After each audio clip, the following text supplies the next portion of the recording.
मोहित मिश्रा जी ग्वालियर से।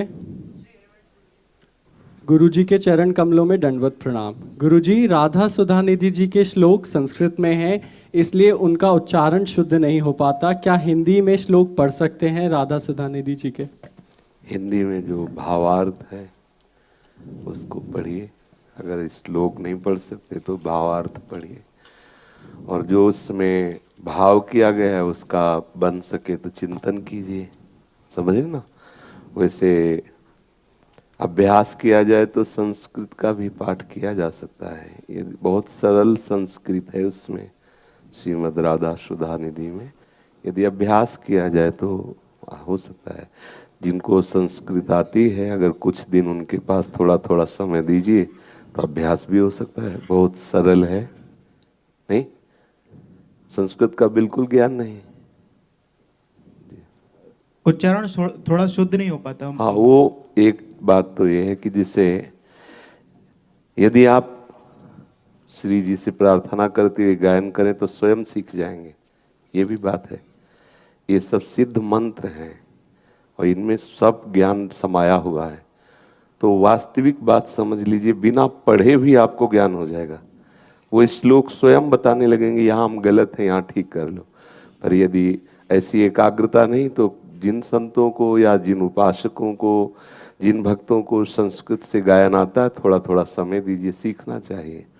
आज हमारी देव भाषा संस्कृत से सब अनभिज्ञ हो रहे हैं, और जबकि इसके उच्चारण मात्र से जीव पवित्र हो जाता है। ये जो संस्कृत भाषा है ये हमारी देव भाषा है।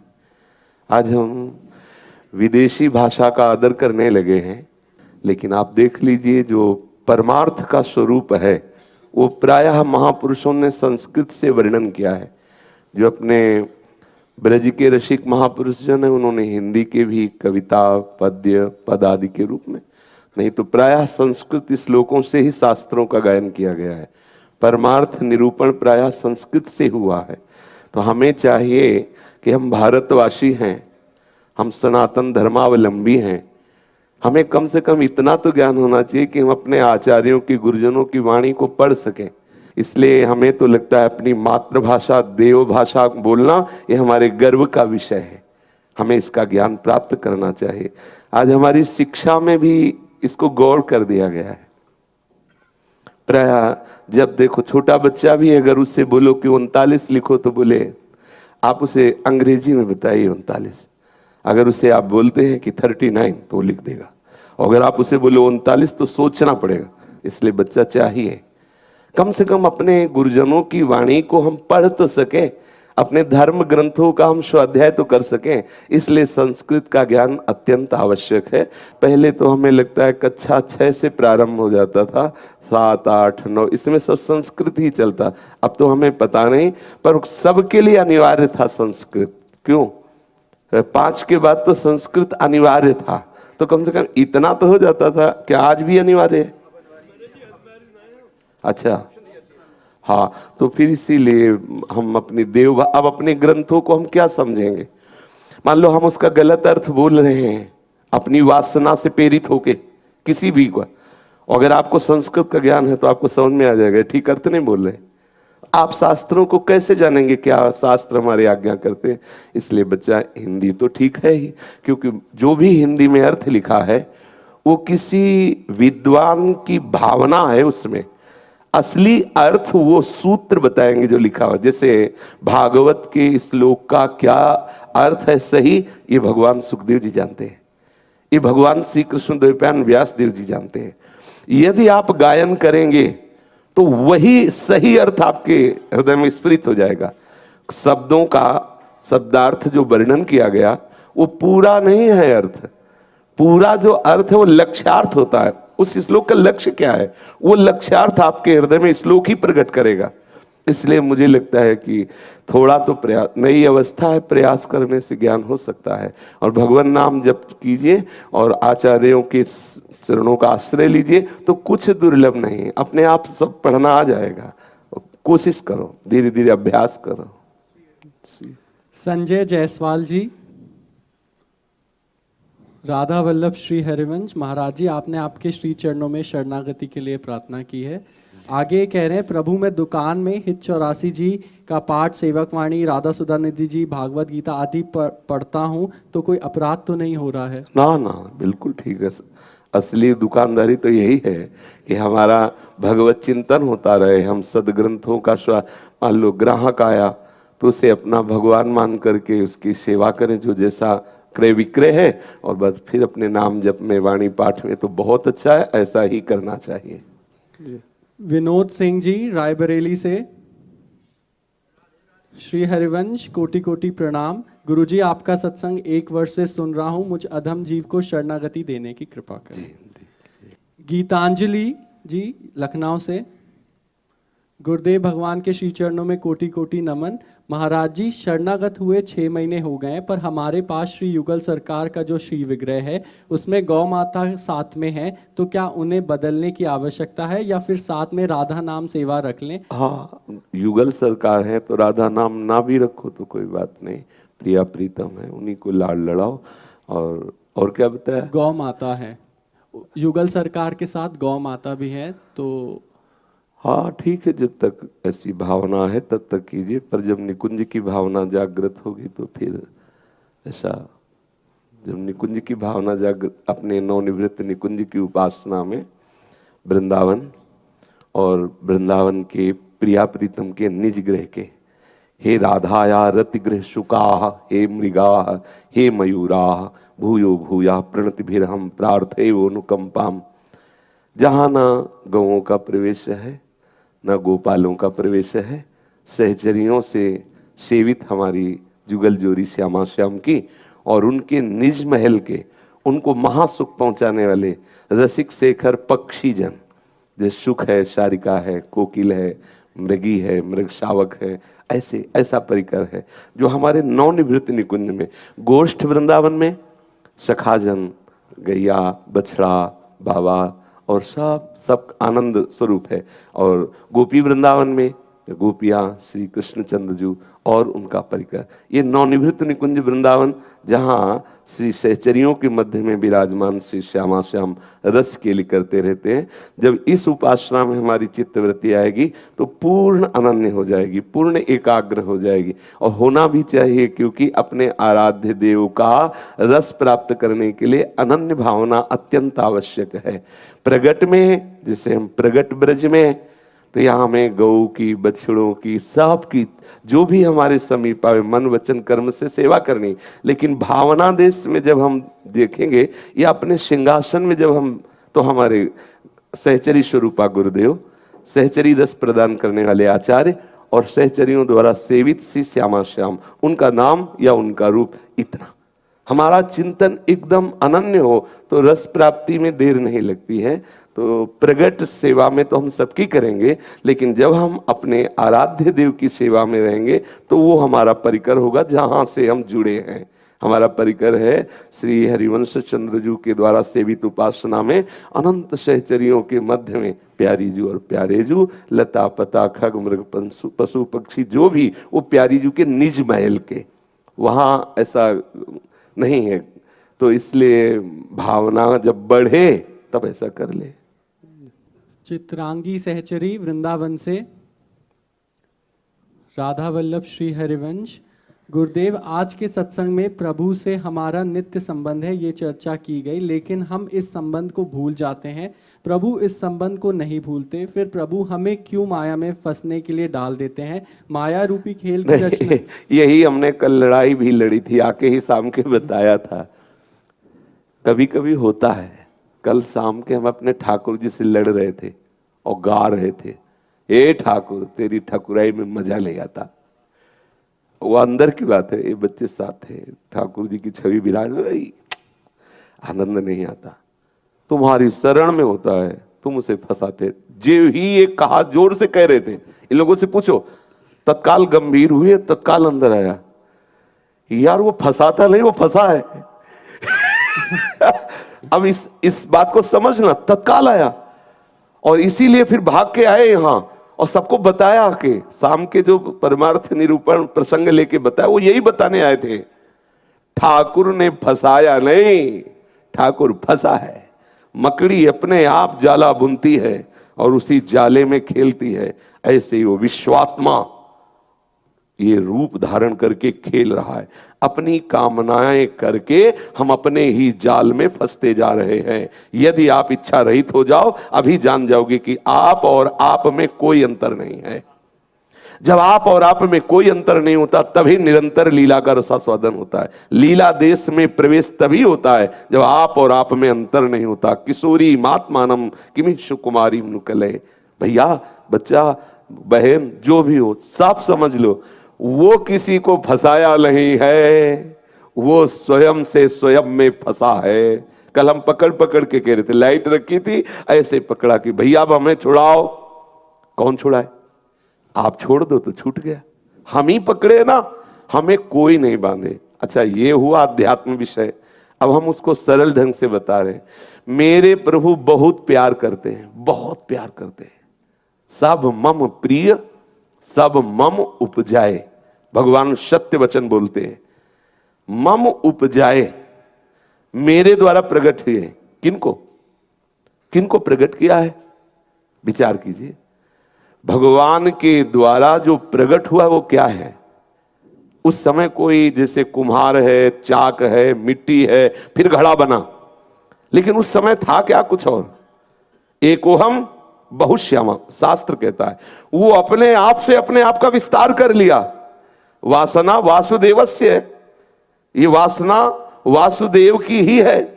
क्या? एकोहम बहुश्यामा। अब वो बहुश्यामा में आ गया। बहुश्यामा में आकर के वो एकोहम को भूल गया, अब फंस गया। अब वो कामना करने लगा, ये स्त्री, ये वस्तु। समझना सूक्ष्मता का विषय। एकोहम बहुश्यामा रूप धारण किया, बहुश्यामा में आने पर एकोहम को भूल गया। एकोहम को भूलने के कारण वो भेद दृष्टि में कि ये स्त्री है, ये पुरुष है, ये वस्तु है, ये दुखद है, ये सुखद है, ये स्तुति परक है, ये निंदा परक है, ये उत्तम है, ये नीच है, ये दुरात्मा है, ये महात्मा है। किसने जाल बुना? आपने ही तो बुना। लौटो, आप ही लौटो। क्या लौटो? एक ही है। आप देख, तभी कहा वासुदेवा स्वरमित स महात्मा सुदुर्लभा। हम इस बात को बैठा ले, हम अपने द्वारा बंधे हैं। हमारे बंधन का कारण इच्छा कामना वासना है। काम कामना वासना मनते करियति दूर, इनको निवारण करो। अब हमारे इतने दयालु प्रभु हैं, अब दूसरी भाषा में बोल रहे हैं कि उन्होंने बहुत से खिलौने रूप धारण कर लिए। अब हम उन खिलौनों में खेल रहे हैं, प्रभु ही दूसरा नहीं, पर ये हम जान नहीं पा रहे। अब वो खिलौने जो हैं ऐसे परिवर्तनशील हैं, क्यों स्थायी है नहीं। परिवर्तनशील खिलौनों का रूप धारण कर लिया, और उन खिलौनों में हम खेल करके महासुख प्राप्त करना चाहते हैं, इसीलिए हम असंतुष्ट हैं। यदि हम उन खिलौनों से खेलना छोड़ दें और अपनी माँ को पुकारने लगे रो रो के, तो वो हमें वो अमृतमय ज्ञान दुग्ध, अमृतमय प्रेममय भक्ति का दुग्ध पान कराएगा, और हमें आनंद आ जाएगा। हमें पता चल जाएगा कि हम बहुत गलती कर रहे थे जो खिलौनों में खेल रहे थे। प्रभु ने नहीं फंसाया। आप अलग होके जो कह रहे हैं भगवान ने फंसा दिया, यही तुम्हारी गलती है। सच्ची मानो, समुद्र और तरंग में कोई फर्क नहीं है। जब गीध शरीर छोड़ते हैं भगवान श्री राम की लीला में, तो जानते हो उसी समय कौन सा रूप प्राप्त होता है? गीध देह तजी धरि हरि रूपा। कहां जा रहे हैं? हरि के धाम में जा रहे हैं। हरि स्वरूप होकर हरि के, तो हरि स्वरूप बने थोड़ी। सब चराचर जीव हरि रूप है, वो अपने स्वरूप को भूल गया है। उस स्वरूप से तुम चाहे सखा बनो, सखी बनो, गोपी बनो, जो भाव चाहो। आज भाव की एक महापुरुष का पुत्र, भगवान ऋषभ देव के पुत्र भरत जी ने भावना में हिरण बैठा लिया, अगला जन्म हिरण का हुआ। बोलो क्या हिरण थे क्या वो? फिर भावना सुधारी तो ब्रह्म स्वरूप जड़ भरत के रूप में प्रकट हो। भाई, ये खेल आपकी गलती से है। आप अभी स्वीकार कर लो, मैं शरीर नहीं हूं, मैं इंद्रिया नहीं हूं, मैं बुद्धि नहीं हूं, मैं भगवान का चिदानंद अंश हूं। जीवन मुक्त हो गए, पर यह स्वीकृति बराबर बनी रहनी चाहिए। भगवान ने नहीं फंसाया, क्योंकि कोई और हो तो फंसाए, वो अपने आप में फंस गया है, अपने आप। गीता में इसलिए भगवान कहते आप अपने द्वारा अपना उद्धार कर लीजिए। रात से समझिए, आप पकड़े हो छोड़ दीजिए, आपको कोई नहीं पकड़े। यद्यपि मृषा छूटति कठिनाई। इसीलिए वो आकर सत्संग भी देते हैं अपने आप को, वो शास्त्रों के रूप में भी प्रकाश, भगवान ही तो है, भगवान का वांग में स्वरूप शास्त्र है, भगवान का कृपा वपु वैष्णव संतजन है जो पुकार पुकार करके भगवान के रहस्य का वर्णन करते हैं। आप स्वीकार कर लो, वही हो जाओगे। निकुंज में सहचरियां श्री श्यामा श्याम की सेवा परायण है। जानते हो कैसी सेवा परायण है? श्यामा श्याम मैं हो करके, केवल श्यामा श्याम, केवल श्यामा श्याम। अपने भाषा बोलने में लगेगा कि ये सेवक है, ये स्वामी है, लेकिन सेवक के हृदय में केवल स्वामी है जिसे तुम सेवक समझ रहे हो। स्वामी अपने आप से अपने आप की सेवा करता है, अपने आप से अपने आप में आनंदित रहता है। वो दो है ही नहीं, एक एक ही लीला के लिए दो है, बस ये बात स्वीकार कर लो। तो तुम लीला में, जागतिक लीला में आनंदित हो रहे हो, इसलिए तुम्हें भागवतिक लीला का अनुभव नहीं हो रहा। जागतिक लीला से वैरागी बन जाओ, अभी भागवतिक लीला का आनंद शुरू हो जाएगा। जगते भयो फिरे बैरागी, वृंदावन रस में अनुरागी। तो दोष भगवान का नहीं है, दोष हमारा है। हम कौन है ये भूल गए, बस यही परेशानी है। उसी को जागृत करने के लिए आचार्य शरणागति शास्त्र सब है। वास्तविक शिष्य वही है जो गुरु के स्वरूप को समझ गया। जो गुरु के स्वरूप को समझ गया वो गुरु रूप हो गया, वो गुरु स्वरूप हो गया। दो है ही नहीं, ये दो मिट जाए तभी आनंद का अनुभव होगा। जब एक में आ गए, फिर आगे की लीला में एक होकर अनेक में रमण करता है, कोई परेशानी नहीं। यहां एक को भूल करके अनेक में रमण कर रहे हैं, यही भ्रम है। इसी भ्रम को मिटाने के लिए उपासना हो रही है, पर है बहुत सूक्ष्म विषय है। कल शाम की चर्चा में यही कह रहे थे कि भाई कुछ भी करो, ये अंक भूल गए एक तो सवाल हल होने वाला नहीं है। संपूर्ण सृष्टि में एकमात्र मेरा प्रीतम है, ये अनुभव बिना हुए तुम निकुंज में प्रवेश नहीं पाओगे। बिल्कुल बात सच्ची समझ लो। वो प्रियालाल कब तुम्हें अनुभव करा दे, किस सेकंड में अनुभव करा दे, उनके ऊपर है। पर आप प्रयासशील रहो, न किसी से राग करो, न किसी से द्वेष करो, न किसी से घृणा करो, न किसी से नफरत करो, न किसी में उत्तमता का भाव लाओ कि ये बहुत ऊंचा है, न किसी में नीचता का भाव लाओ। वो चींटी के भी हृदय में आराम से शयन करता है और संपूर्ण ब्रह्मांडों को अपने उदर में चींटी की तरह रखता है। वो इतना महान है मेरा प्रीतम, वही सब रूपों में है। चाहे जिस दृष्टि से देखो, कहीं कोई समस्या ही नहीं, कहीं कोई विक्षेप नहीं है। विक्षेप है हमारा अज्ञान, और उसको हम बहुत पोषित किए हुए हैं, बहुत छुपाए हुए हैं, उसको बहुत सुरक्षित रखना चाहते हैं। उस अज्ञान को मिटा दो, अभी आप परमात्मा स्वरूप हो। भगवत लीला में भगवत स्वरूप से प्रवेश पाया जाता है। सच्ची मानना, चाहे जिस भाव में आप जाओ, जब तक आप भगवत स्वरूप को प्राप्त नहीं होंगे तब तक उस लीला। क्या सहचरियों का या गोपी जनों का या सखाओं का स्वरूप पंचभौतिक है क्या?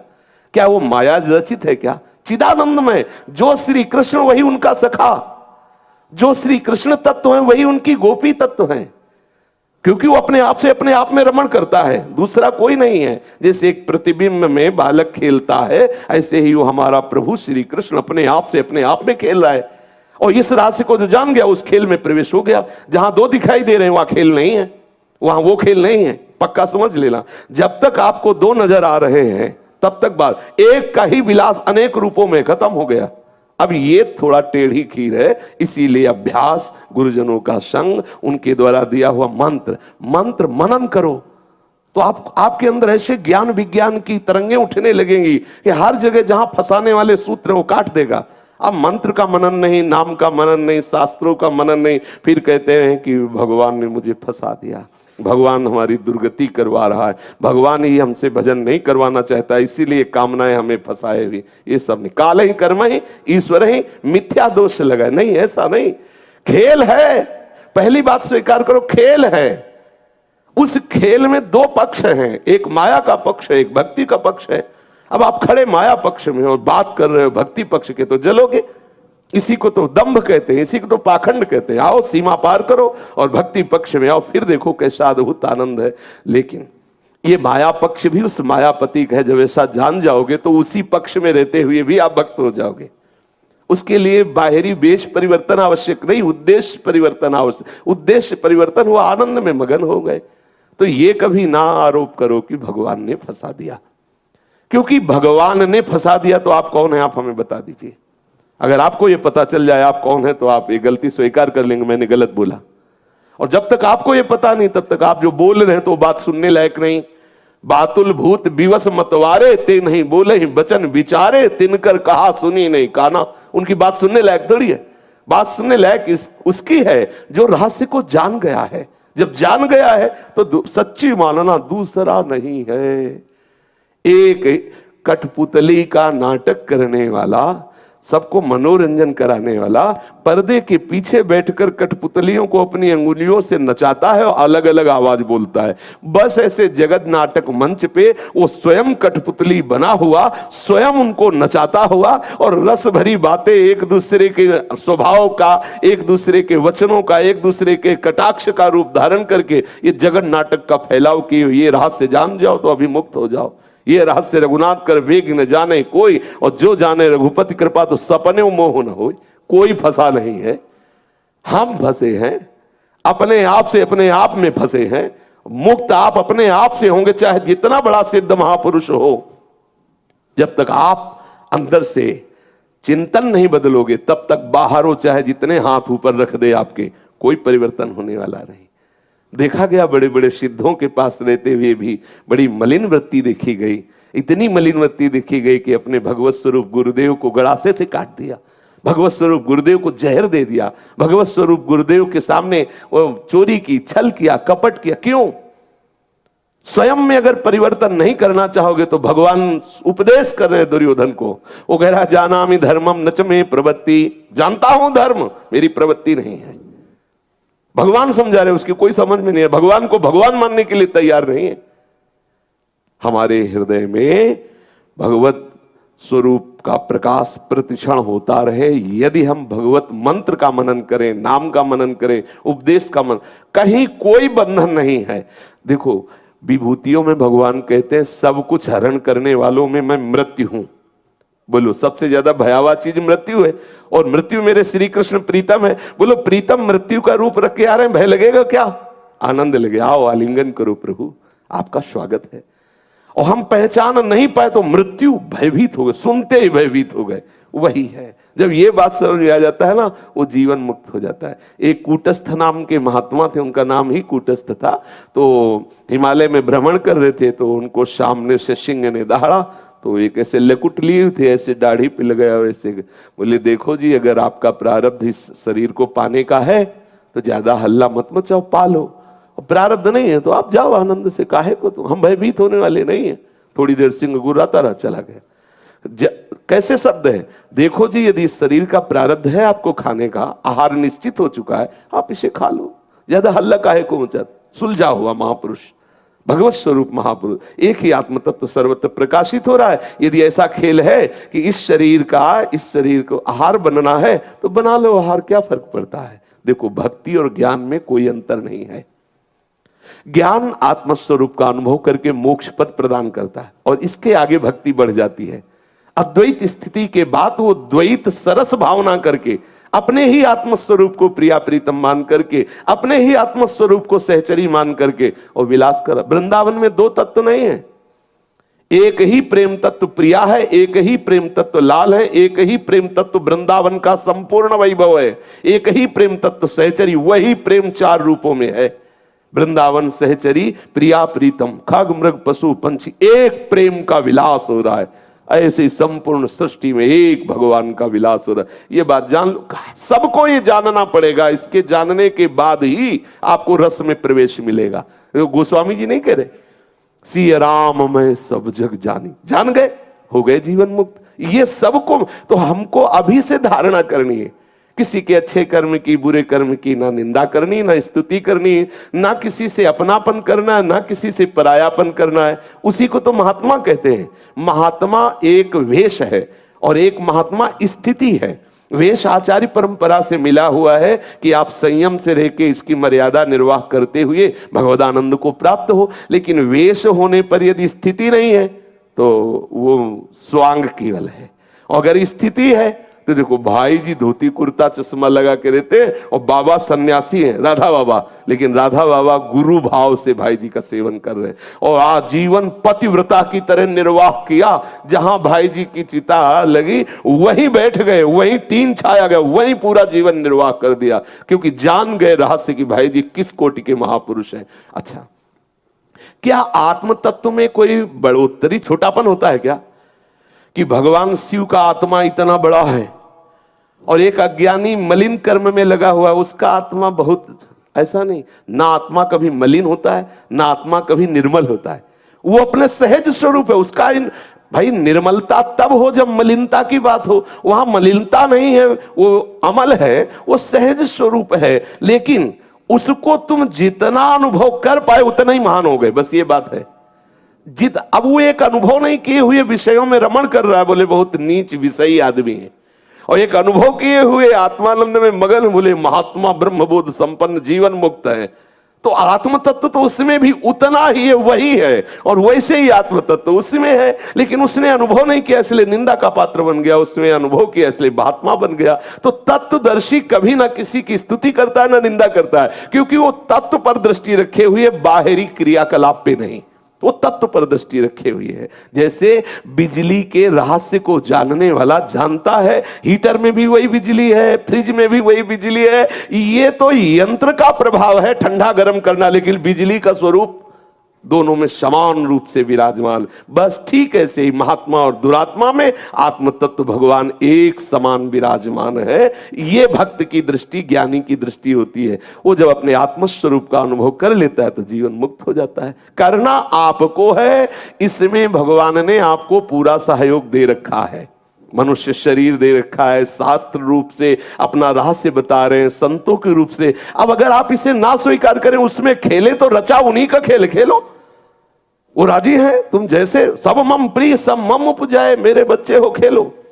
आत्मस्वरूप मेरे बच्चे, अगर तुम मेरे आत्मस्वरूप माया में खेलना चाहते हो तो खेलो। जब रोगे, चिल्लाओगे और कहोगे मुझे बचा लो, तो आ जाओ मेरी गोद में बैठ जाओ, आनंदित हो। इसमें प्रभु कहीं भी ऐसा नहीं है कि दोषी पाए जाए, पर अपने लोग उन्हीं को दोषी मानते हैं, क्योंकि फंसाने वाले भी आप ही हो और मुक्त करने वाले भी आप हो। आप ही आकर के हमें ज्ञान भी देते हो, इसलिए हम विनोद में कह देते कि सब तेरी ही लीला है। वस्तुतः सब फंसने की मेरी ही लीला है। अगर मैं ना फंसना चाहूं तो मुझे कोई फंसा नहीं सकता, और अगर मैं मुक्त होना ना चाहूं तो मुझे कोई मुक्त नहीं कर सकता।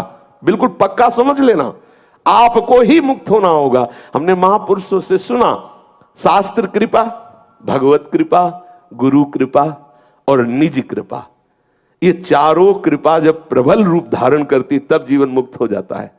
शास्त्र कृपा है, भगवत कृपा है। अब मुई भा भरोसा हनुमंता, बिनु हरि कृपा मिले नहीं संता। प्रभु ने कृपा की, कबहू करी करुणा नर देही, और देत ईस बिनु हेत स्नेही। बिना हेतु प्यार करने वाले प्रभु ने मनुष्य शरीर दिया, है ना खूब भगवत कृपा। शास्त्र कृपा, चाहे गीता पढ़ो, भागवत पढ़ो, सब तुम्हें उपलब्ध है। ऐसा नहीं कि हम पढ़ना तो चाहते हैं लेकिन शास्त्र नहीं, शास्त्र भी की कृपा है और संतों की भी कृपा है। अपने आप वो लगे रहते हैं, कहीं भी देखो वो मचाया, नाम कीर्तन करो, भगवत चर्चा, वो उत्साहित होकर के सदैव। संत स्वाभाविक जैसे इत्र है, कहीं भी हो वो खुशबू ही देगा, कहीं भी हो, संत हो कहीं भी हो, उसके आसपास परमाणु भागवतिक ही होंगे, क्योंकि हर समय भगवत स्वरूप में वो रमण करता रहता है। अब बची है अपनी कृपा, इसमें हम चूक कर रहे हैं। हमारे ऊपर गुरु कृपा भी है, शास्त्र कृपा भी है, भगवत कृपा है। अपनी कृपा आप कर लो तो जीवन मुक्त हो जाओगे। अगर आपकी अपने ऊपर कृपा नहीं तो ये तीन कृपा हल्की रहेंगी, पक्का समझ लेना। अभी है हल्की है, और ये तीनों कृपा को छोड़ो और आप अपने ऊपर अपनी कृपा कर लो और अभी मुक्त हो जाओगे। क्योंकि गुरु रूप से अंदर भगवान बैठे हुए हैं। सारा का सारा ज्ञान एक नाम में भरा हुआ है। जैसे आप राम राम बोलो, कृष्ण कृष्ण बोलो, राधा राधा बोलो, शिव शिव बोलो, सब उन्हीं परमात्मा तत्व के नाम। कोई एक नाम जो गुरु के द्वारा दिया हुआ, एक मंत्र दिया, आप बार बार रटो। अगर सारा शास्त्रों का ज्ञान ना आ जाए तो हमें बताना। सब सूत्र आपके प्रगट, क्योंकि एक नाम में सब ग्रंथ भरे हुए हैं। अगर आप अपनी कृपा अपने ऊपर कर लें तो अभी आप आनंद में डूब जाएं। हम अपने ऊपर कृपा नहीं करते, अकृपा करते हैं। अकृपा का स्वरूप क्या है? भोगों का चिंतन करना, प्रभु का विस्मरण करना, शास्त्र विरुद्ध आचरण करना, ये अकृपा है। आपकी अकृपा है भगवत कृपा, गुरु कृपा, शास्त्र कृपा है। क्या हो रहा है आप देख लीजिए। गुरु करुणा करके अपने जीवन स्वरूप मंत्र को दे दिया, नाम को दे दिया। अब तुम समझते हो कि वैसे खोपड़ी में हाथ रखे और कोई चमत्कार कर दे, कभी नहीं। इस भ्रम में मत रहना, कभी नहीं। ऐसा जैसे ऐसे लीलाओं में सुनते ना, उन्होंने ऐसे चपत लगाई और उनको लीला प्रारंभ हो गई, तो उनकी जीवनी भी पढ़ो, किस कोटि का चिंतन है उनका। वो तो एक लहर ऐसे की निमित्त बन गए, अधिकारी उसका अनुभव हो रहा है। किसी भी महापुरुष के जीवन चरित्र को देख लो, कितना समर्पित है, रात दिन भजन करते हैं। तो अब कृपा हुई, पर्दा हट गया। लेकिन बिना भजन के, हमारे यहां ध्रुवदास जी कहते हैं कि भजन नसेनी प्रेम की, प्रेम रूपी ऊंचाई पर चढ़ने के लिए नसेनी है भजन। आप भजन ना करो, सोचो कि ऐसे ही हवा में आके आपको प्रेम प्राप्त हो जाएगा, तो मुझे तो लगता है कि ये धोखा कर रहे हैं आप अपने ऊपर। महापुरुषों ने, वृंदावन महामहिमा में है, महामहिमा में कोई संशय नहीं। पर जरा महापुरुषों के वचनों की तरफ दृष्टि करो। वृंदावन बस के इतनो बड़ो सयान, जुगल चरण के भजन बिन निमिष नदी जय जान। पलक झपकने को भी प्रिया प्रीतम का विस्मरण ना हो, ऐसे रहो वृंदावन। आप समझो, पकड़ो। आपको अपने ऊपर कृपा करनी पड़ेगी, नहीं तो इस धाम में रहते हुए भी विषय वासना की ज्वाला में जल रहे हैं। देख लो, प्रेम धाम, प्रेम समुद्र वृंदावन में रहते हुए भी कहीं भी वृंदावन का स्पर्श नहीं हो रहा। देखो, अपनी वार्ता को अन्यत्र भावना से ना लेकर के एक ऐसे ले जैसे अपने घर के बैठे बात कर रहे हो। आप देखो, प्रेम समुद्र वृंदावन, चिदानंद वृंदावन, क्या प्रेम का छींटा अनुभव में आ रहा है? नहीं आ रहा। क्यों नहीं आ रहा? हमारे अंदर वृंदावन के रस की लोलुपता नहीं है। नहीं, दो बातें खास हैं वृंदावन रस के लिए। एक तो समस्त अभिमान का त्याग करके वास करे, और एक वृंदावन में रहते हुए प्रिया प्रीतम का पलक झपकने के लिए भी विस्मरण न करे। दो खास बातें पकड़ी गई। क्योंकि वृंदावन इहवी दिवसे तजिके सब अभिमान, तृणते नीचे आपको जाने सोई जान। तो इससे क्या मिला? वैष्णव अपराध नहीं होगा। जब अपने को आप सबसे नीच समझते हैं तो निंदा कहां करोगे? अपराध नहीं बनेगा। और दूसरी बात, महामहिमा में साधन हो रहा है। वृंदावन बस के इतनो बड़ो सयान, जुगल चरण के भजन में निमिष न दीजिए जान। हर समय प्रिया प्रीतम के नाम रूप लीला में वो चित्त लगाए हुए सबसे नीच अपने को समझता है। कुछ ही दिनों में वृंदावन का दिव्य रस उसके हृदय में स्फुरित हो जाएगा। पर अपने लोग क्या कर रहे हैं? देख लो, वृंदावन वासी है, लेकिन अपने में कहीं ना कहीं गर्व है, मैं कुछ हूं। कुछ हो तो सब कुछ नहीं प्राप्त कर सकते। कुछ हो वाली बात हटाओ। हम अपने को तृण से नीच दैन्य नहीं मान रहे। हर समय हम कोई ना कोई विषय चिंतन करते होते हैं, कहीं ना कहीं शरीर के किसी न किसी सुख की लालसा में रहते हैं। क्या प्रिया प्रीतम का ऐसा स्मरण होता है? तो इसमें मतलब हुआ कि आप अपनी कृपा अपने ऊपर नहीं कर रहे। ये दो बातें, अभी प्रेम रस वृंदावन धाम का अनुभव हो जाए। इसलिए हम कभी ऐसा न कहें कि भगवान की कृपा नहीं है। अगर उनकी कृपा होती तो ऐसा होता। उनकी बहुत कृपा, सच्ची मानिए। अगर उनकी कृपा ना हो तो हमारी जैसे आचरण है न जाने कहां पड़े होते। ईमानदारी से देखो, हमारे जो स्वाभाविक प्रवृत्तियां हैं, मेरी आज भी कैसी प्रवृत्तियां हैं, अपने सब एक में हैं। देखो, क्या हमारी प्रवृत्तियां धाम लायक है? क्या हमारी प्रवृत्तियां प्रिया प्रीतम के इस चिदानंद महल में रहने लायक है? ये उनकी कृपा नहीं तो और क्या है। अब आप अपने ऊपर कृपा कर लो, जैसा रसिक जन कहते हैं, अपने को सबसे नीच समझो और प्रिया प्रीतम का निरंतर सुमिरन करो। फिर देखो क्या छुपता है। इन्हीं नेत्रों से दिखाई देने लगेगा कैसे हमारे लाडली लाल मुस्कुराते हुए खेल रहे हैं। महासुख। सावधान हो जाओ, कभी ऐसा मत सोचो कि प्रभु ने मुझे फंसा दिया, ऐसा मत सोचो।